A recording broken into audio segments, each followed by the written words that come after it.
Hi people! So, for dessert naman ang aton nga dish for today, damo ko egg yolk. So, I decided to make a lot of flan. So, first is the 8 egg yolk, 1 can of ibap, 1 can of condensed milk, and then the lemon zest. Lemon zest, ginaiya kay para madula ang langsa sa itlog. So, amo to siya combining and then caramelize the sugar with the sugar lang gid, wala na siya water sa lanera nga butangan ta karon sa mixture, and then ging sala ko na ni siya kaduwa para mag-smooth ang aton mixture, no? And then after that, gimbutang ko na ni siya sa lanera, and then ging cover ko ni siya with plastic and rubber. So, ginpakulo ko anay ang tubig before ko isalang. Kaya muna siya ang procedure dapat. So, this is it.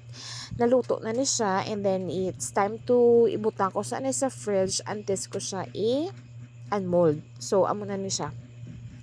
This is my version of my leche flan. Char lang.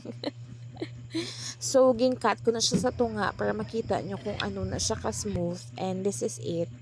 Amo na ang iya nga tunga ho. Correct. Craving satisfied naman ang inyong lola. So, thank you so much.